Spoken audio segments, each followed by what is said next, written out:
Welcome to this week's episode of Lagnia-Pod. I'm Rob Holbert, your host. I'm here at the rectangular round table with Lagniap's finest. Y'all sound off. Scott Johnson. Brady Petrie. Kyle Hamrick. Tommy Hicks. It's just like the beginning of 60 Minutes, where they each say their name. Yeah, it's a lot like that. A lot like that. Without the presidential lawsuit. So this week's cover, we talked about Blight some last week in last Lagnia-Pod, and the Mayor Stimson at the Downtown Mobile Alliance breakfast last week saying, hey, before I get out of here, one of the things I want to do is do something here to get this downtown blight under control.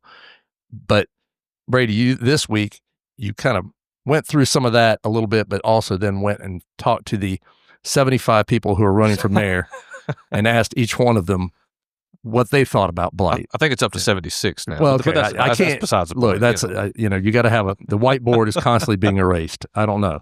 Yeah, I mean, like you said, Mayor Stimson really pitched this idea to put all the blighted properties downtown on a registry and basically, irritate more or less these property owners who are not doing anything. Motivate. Right. Irritate. Motivation through irritation. Yeah. These property owners who are just letting these buildings just rot. And so, while he's going to try to get this off the ground before he leaves office in October, it's really going to be up to the next administration, whoever that, may be, to really enforce this registry and make sure that these property owners are abiding by the city's ordinances. And that would include things such as making sure there's electricity, making sure the plumbing works, making sure that they have fire suppression, yes, or at least fire alarms and things like that are functioning. Right, outdoor lighting, fire alarms, yeah. I mean, when you look at the building that's on the cover of the paper, which you took a lovely picture of, which I think suitable for framing, I believe. I think half of my camera roll on my phone is just of blighted properties. Just blighted properties. Yeah, so it's. I mean.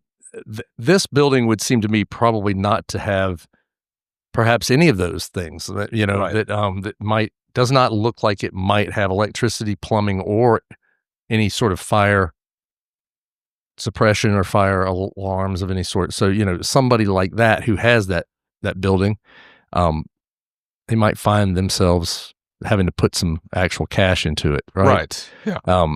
So you interviewed, I know that there was some pushback from Councilman William Carroll, who's not been a fan of some of this stuff in the past. And I didn't quite get, he said, hey, we need to enforce the laws that are already in the books, which I don't really know what exactly that means. We've been dealing with the same stuff for a very long time. Right.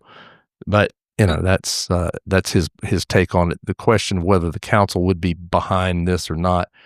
I mean, it gets into that whole area of your personal property, and is it your right to have a piece of property that's just let it go to garbage, or does that infringe upon the rights of the people around you, who are trying to make a living or have a business or building that's functional and maybe growing in value, etc. So it's that old thing of where do your rights, the right to swing your arm ends where my nose begins, or something like that. It's that kind of thing. Well, another interesting thing is Carol mentioned this is singling out these business owners, and it is, it is singling them out, and I don't know why they shouldn't be singled out. Personally, it's just my personal opinion. They should be singled out because they have had decades, in many cases, to take care of this stuff. Right. And it's like you said, it's like Mayor Stimson said at the breakfast last week. These buildings, they don't just impact the property owner; they impact everything around it, and it has a huge issue with safety. As evidenced by the Hoffman's furniture fire, that almost could have easily burned down that entire block. Could have burned down the block, if not more. And it also has a huge economic impact because, like you said, who is going to want to put their business right next to one of these buildings? Well, the thing is too, it's that a lot of these buildings are owned by people, entities that are well known, that have money. Like I've said before, the Senior Bowl has a couple of these buildings. I believe this may be one of those Senior Bowl buildings that's on the cover, that is owned by the Senior Bowl. The building I think that burned down was actually owned by the diocese. Right. The Archdiocese of Mobile, the Catholic Church, they got a few bucks too. There's some people who could take care of these things, and so it's not an issue of, this isn't, some poor widow who was left a building that she's holding on to. A lot of these folks have wherewithal to take care of them, or they could get rid of them, sell them, but they don't do either. They hang on to them. So you went out and talked to the mayoral candidates, and what did you find by and large? For the most part, they're all on board with some form of a registry or really enforcing the city's, hand in terms of dealing with the blight. The only candidate who really came out against it was Stephen Nodine, who basically said, the Downtown Mobile Alliance already has a list of these buildings. Why do we need another one? He used as an opportunity to slam Downtown Mobile Alliance, one of his favorite punching bags. Yes. He has an issue with them. He does. And so, at that, I'm not sure Downtown Mobile Alliance is really the proper venue, but that's his take on it. But the one that was disappointing, or, to me, I just thought, or to me, he just missed a complete opportunity, is Paul Prine, former police chief. What did he have to say? Nothing. He had nothing to say on it. And, I asked all the candidates, around the same time. I said, hey, this is my question. What can you get me?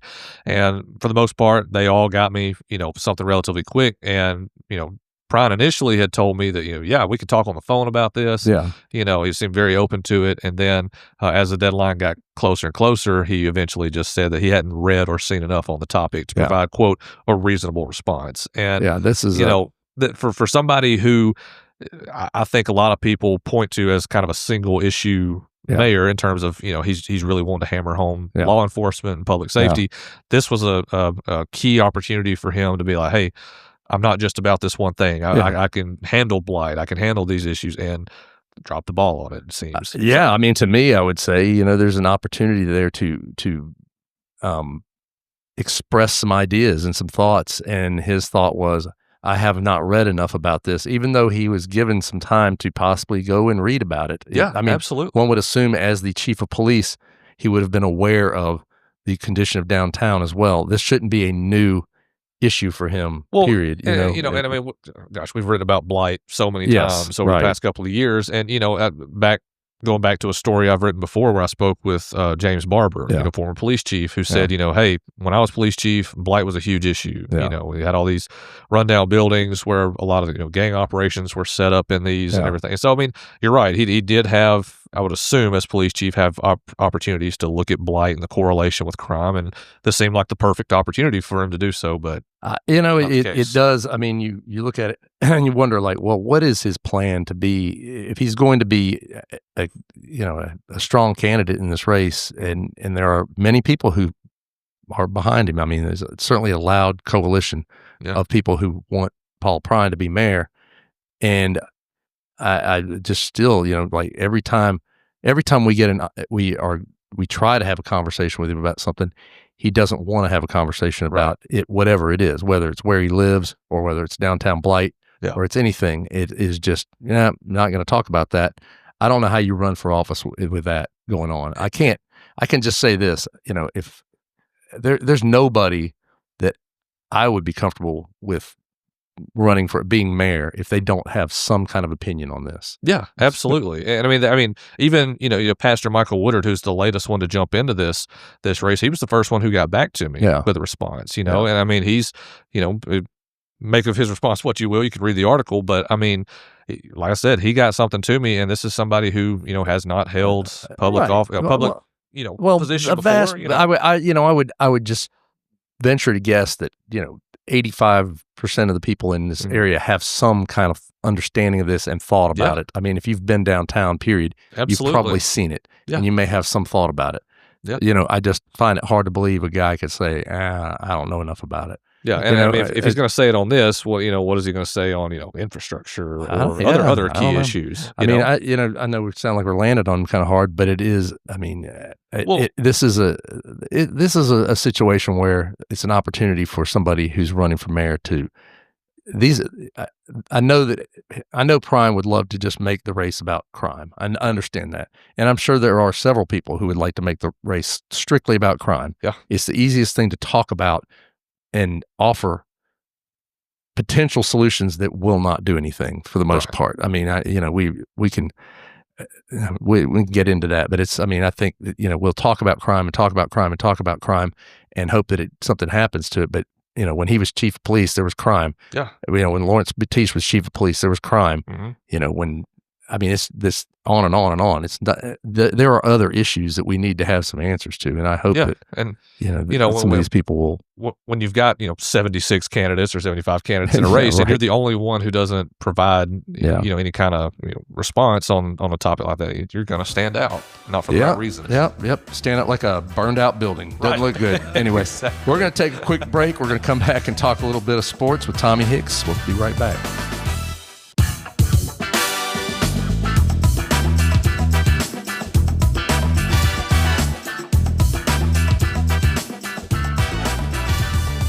And we are back with the lovely and talented Tommy Hicks. I haven't called you that in a little bit, so I appreciate it. I don't want you to think you're falling off or anything. So we had the NFL draft is the big news this past week, and we had some local talent that made it, and some that didn't, but still found some pay dirt, right? Yeah, we did. We had two guys from the area that grew up in the area that were drafted. Shamar James, who played at Faith Academy, became the very first Faith Academy football player to be selected in the NFL draft. Very cool. 5th round. He's going to Dallas Cowboys. He told me his very nice. Always been Cowboys fans. I'm proud of him. I know that you are. I'm going to be watching him.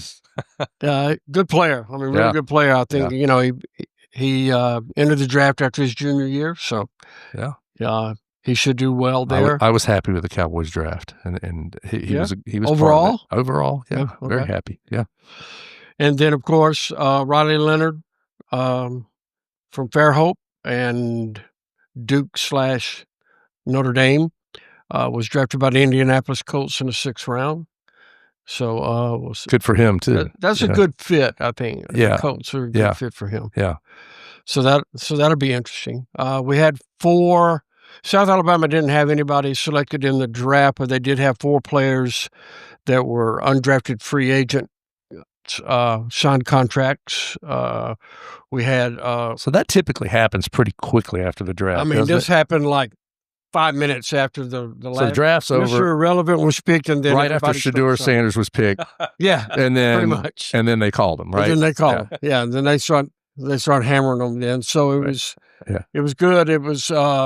We talked last week that I thought that DJ Thomas Jones, the tight end, had the best. Best shot. He got signed and signed the largest undrafted free agent signing bonus given by the Brad? The Jets, I think. No. Was it the Jets? No. Steelers. Yeah. Pittsburgh Steelers to a non-quarterback. Other than a quarterback, he got 30,000 signing bonus just right off the nice. Very nice for him. So that tells you that they think he's got some potential for them. He's good. Yeah. And then of course you had Jamal Pritchett, who was the leading receiver for South this past year. Right. He signed free agent with the Jets. Another wide receiver, Jeremiah Webb. He signed free agent with the New England Patriots. And then Wykevious Thomas, Bubba.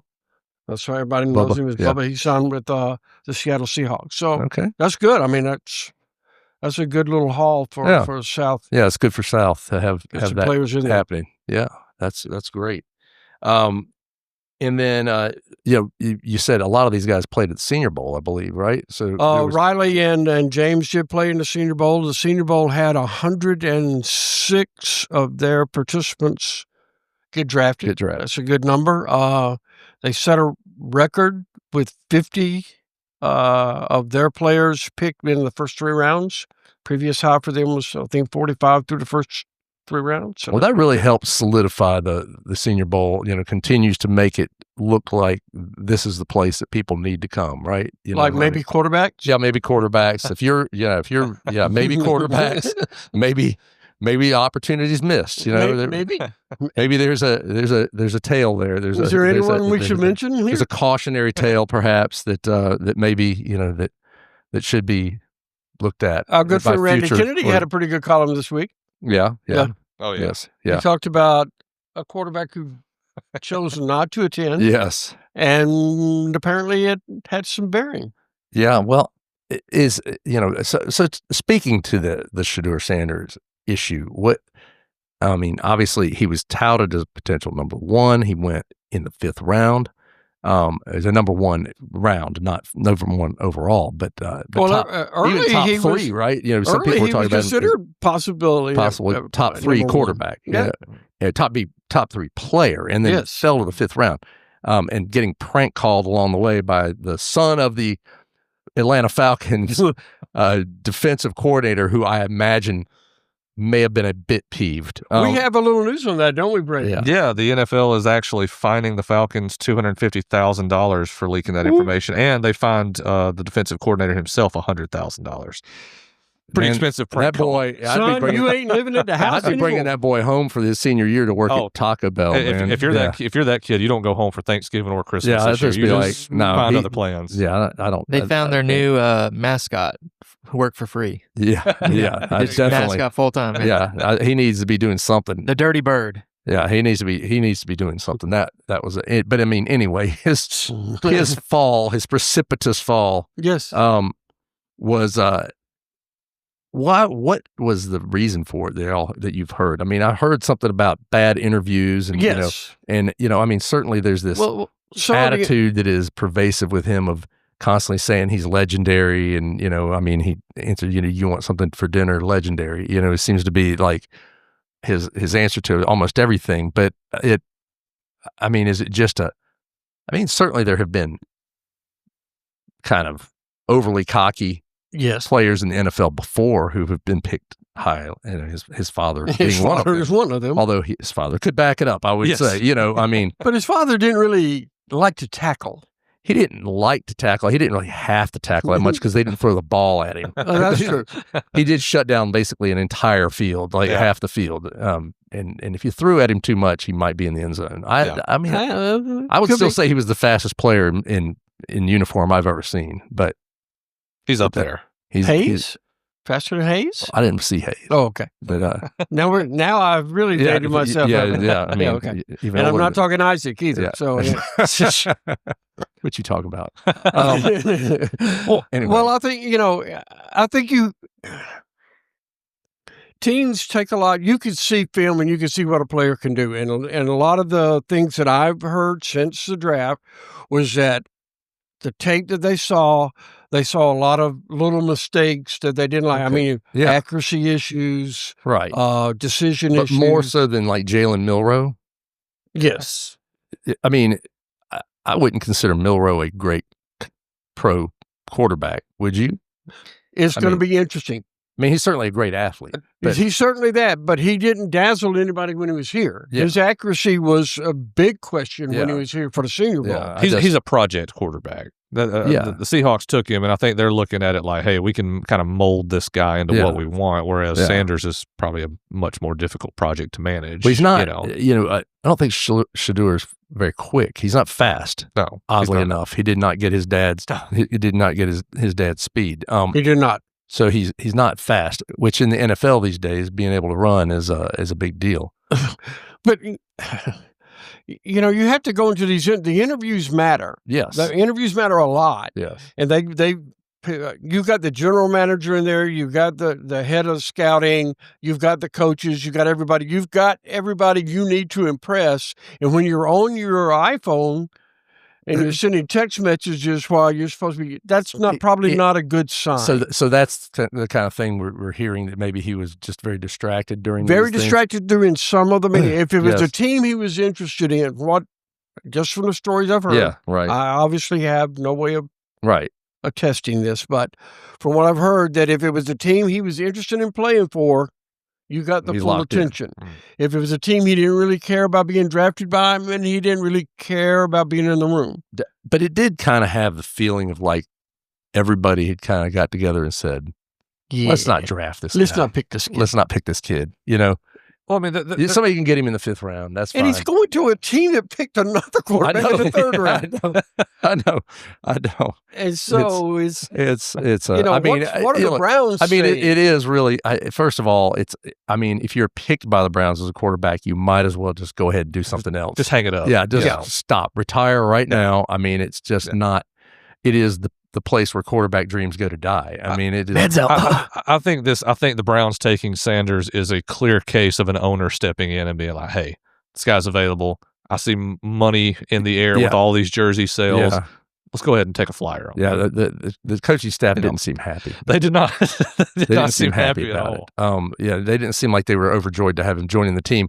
To have 2 rookie quarterbacks to deal with, along with the other 3 quarterbacks they already have on staff, on the roster. I was kind of shocked because just the unified uproar of like sports commentators just be like, this is ridiculous.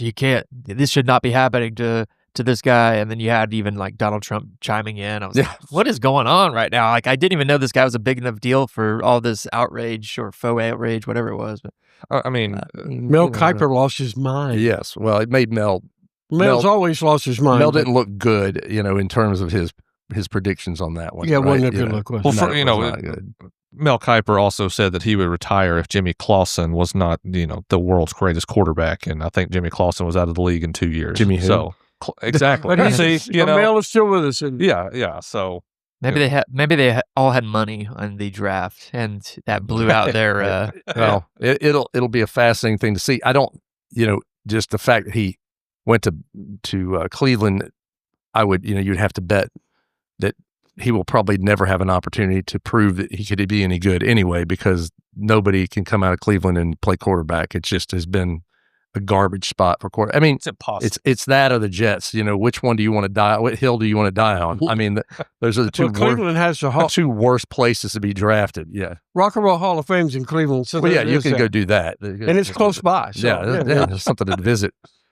Well, anyway, so moving on, we also had this week we've got some pretty big baseball coming up. Yeah, 3rd round of the playoffs, and big one locally. We have 5 teams still playing, but 2 of them play each other. It'll be UMS at St. Paul's. It's a best-of-3 series. Starts Friday. No love lost there.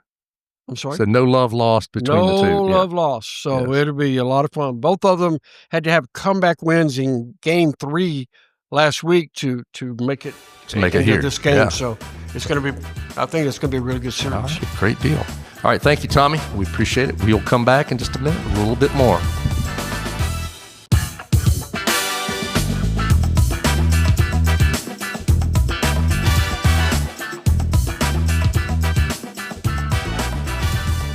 And we are back.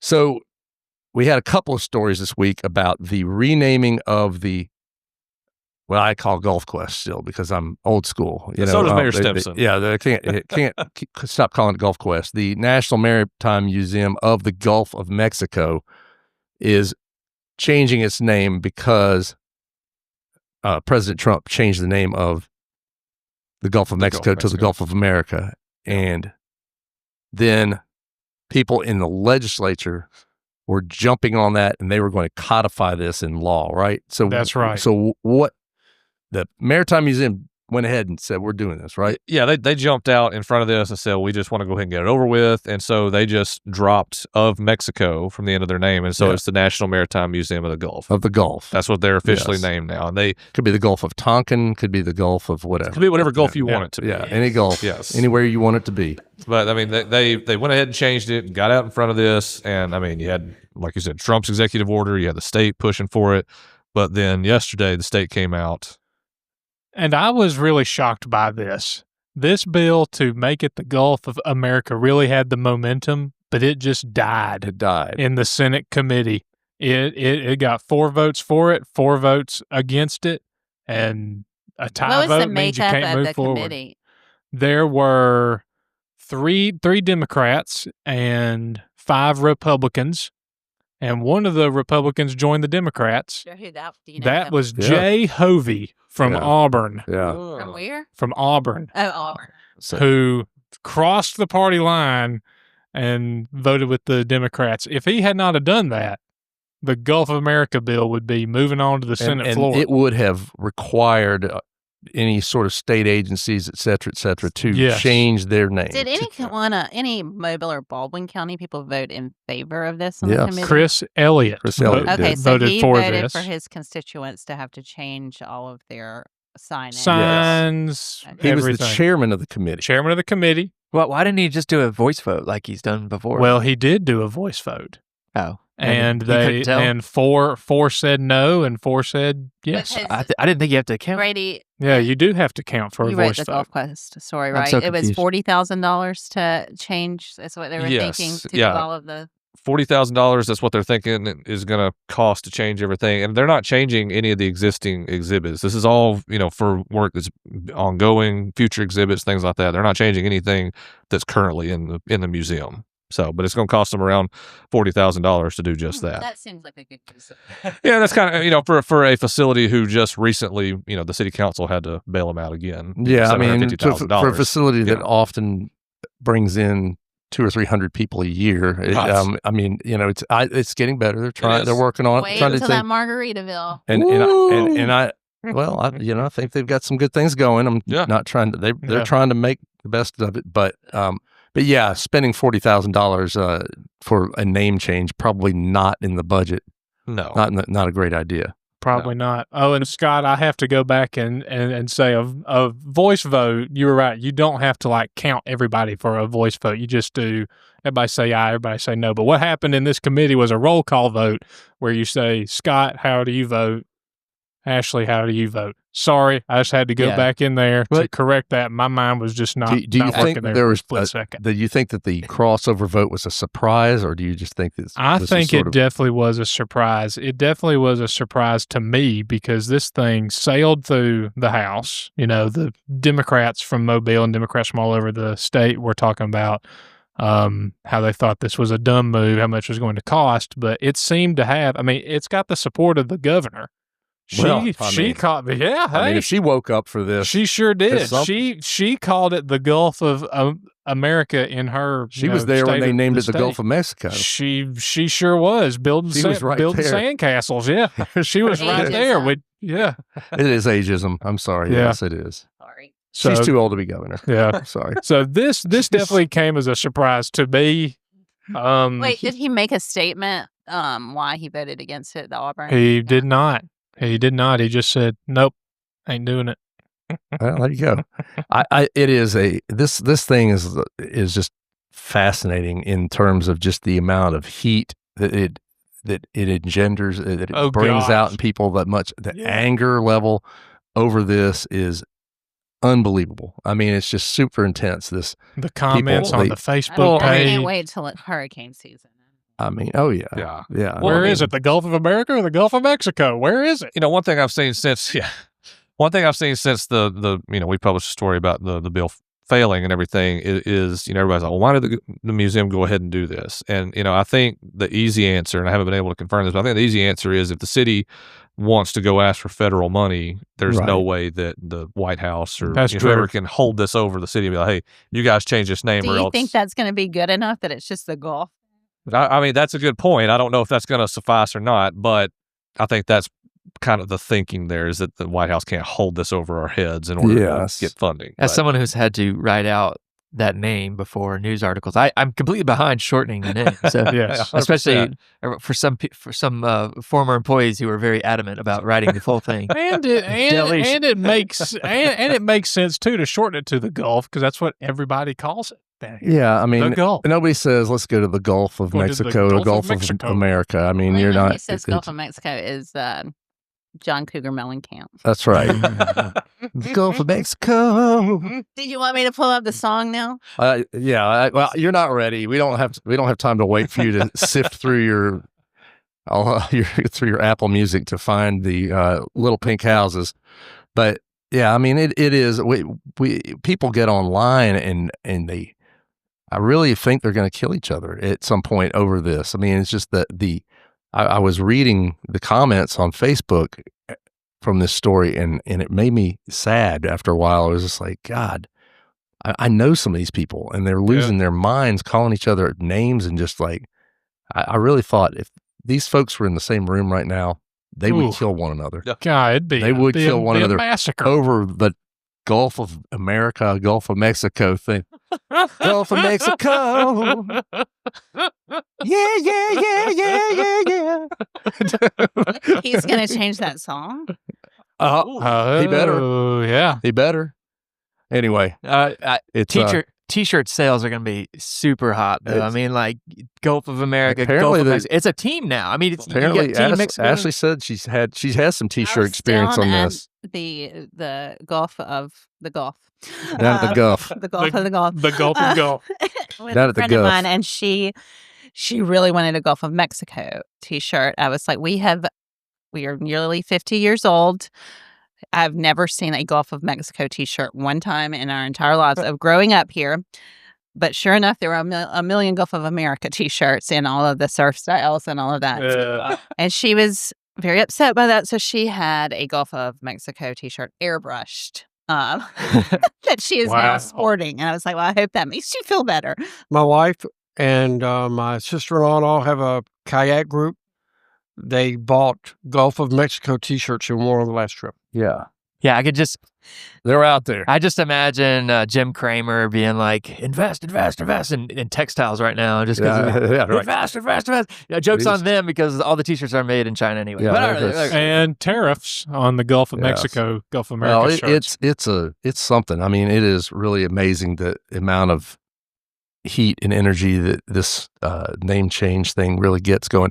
I mean, it makes no sense to me, and it's going to change back, I'm sure, eventually, whenever the next president comes in. But now the states, if states have codified these things as law, then it's not just going to be as simple as somebody signing a new executive order. It will be. I mean, I know that, I think Louisiana has codified it. I think Florida has, and Texas is working on it. Yeah. So there will be most of the states around that touch the Gulf of whatever you want to call it, are going to have made laws that say you have to call it Gulf of America. So that will be, it will not as easily be undone by the next executive. Body of water, what I want to call it. Yeah, I think if you don't live on the Gulf, you don't get a say. Call it Hurricane Alley. And Palm Beach, West Palm Beach is not on the Gulf. The Gulf of Ashley. Yeah. Oh my goodness, just go with that. Why don't we all just call it whatever we want? I mean, why not? I like the Gulf of Ashley. So, maybe maybe it would be a good nappy category next year. What are you calling it? That would be just really start the Civil War right there. Speaking of the nappies, speaking of the Civil Wars, nappy voting is on. It is not on yet. It is 1 week from today. Well, it's almost. Yes. Yeah, week from today. Yes, we start next Wednesday at 3 p.m. That is a slight. We have pushed it back a little bit just because it takes. But the finalists are out. The finalists are out. They're both on boatnappies.com and Lagnia-Mobile. You can see it.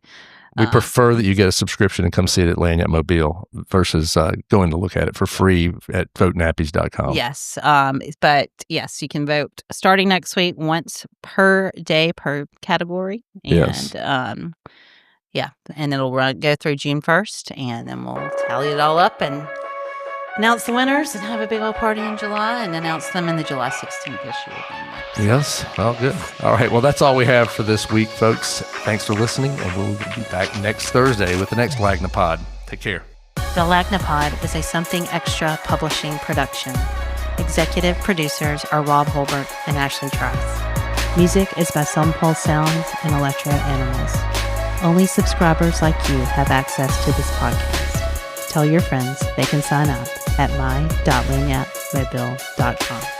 For advertising opportunities, please call 251-450-4466.